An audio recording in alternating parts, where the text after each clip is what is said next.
Welcome to Shree Learning Academy. Today's lesson is on AAA, that is Authentication, Authorization and Accounting. And remember, if you are interested in private coaching, we are here to help. Just message us on WhatsApp. Alright, let's jump in.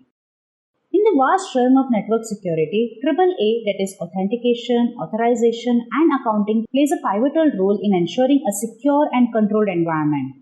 Let's break down these concepts in simple terms using real-life examples to make it more relatable. Identification is like introducing yourself at the door before entering a secured space.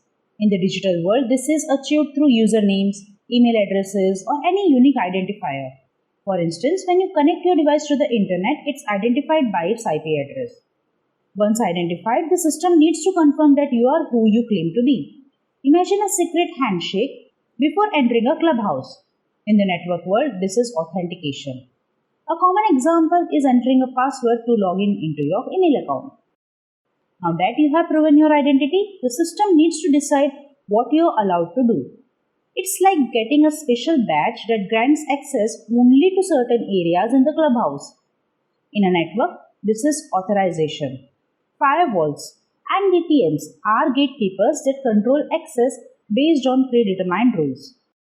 After all the handshakes and badge checks, someone needs to keep a record of what happened. This is where accounting comes in.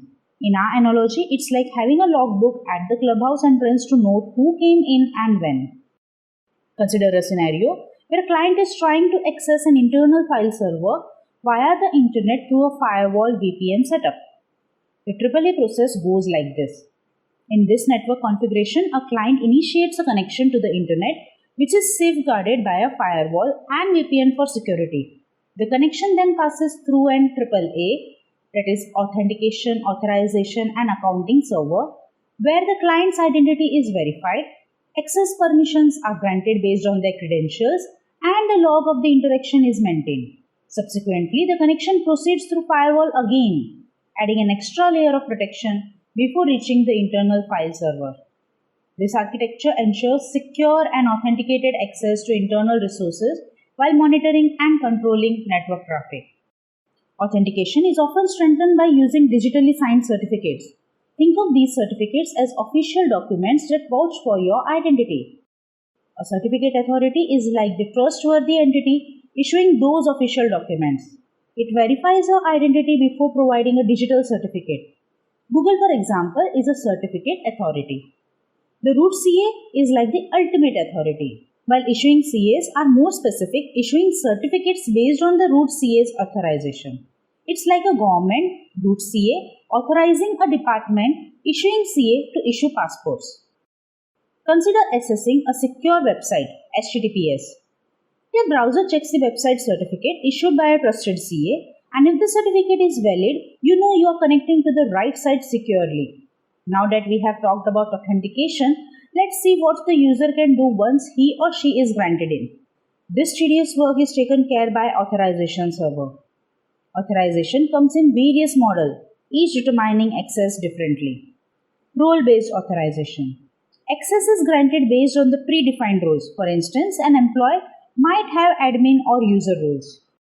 Rule-based authorization. Specific rules define access. For example, only users from a certain IP range can access sensitive data. Attribute-based authorization. Access is determined by various attributes like user role, location, or time of the day. Choosing the best authorization model. The best model depends on the specific needs and structure of the system. For a company, role-based authorization might be effective, while attribute-based authorization could be suitable for a university network. So often organizations use a mix of these models to get the best results. In a company, the CEO might have unrestricted access, that is admin role, while a regular employee has limited access, that is user role. Also, an employee of finance department will not be able to see the files of marketing department. This model ensures that only authorized personnel can perform certain actions. Now, what is accounting? Accounting in the AAA context is keeping track of who accessed what and when. It's like the logbook at the entrance of the clubhouse, recording everyone's comings and goings. Consider a corporate network. The accounting process logs every login attempt, file access, or system change. This information proves invaluable in case of security breaches, helping identify unauthorized activities. So in conclusion, understanding AAA in network security is crucial for maintaining a safe digital environment. Identification, authentication, authorization, and accounting work together to create a robust system. Using real-life examples, we can relate these concepts to everyday situation, making the complex world of network security a bit more digestible. Thank you so much for watching this video, and if you are looking for more personalized training, contact us on WhatsApp. We offer a range of theoretical and practical courses starting at just $99. You can also find a written explanation and a quiz on our website. Link in the description below. And don't forget to subscribe for more useful videos and feel free to ask any question in the comments. We are here to help. See you in the next one.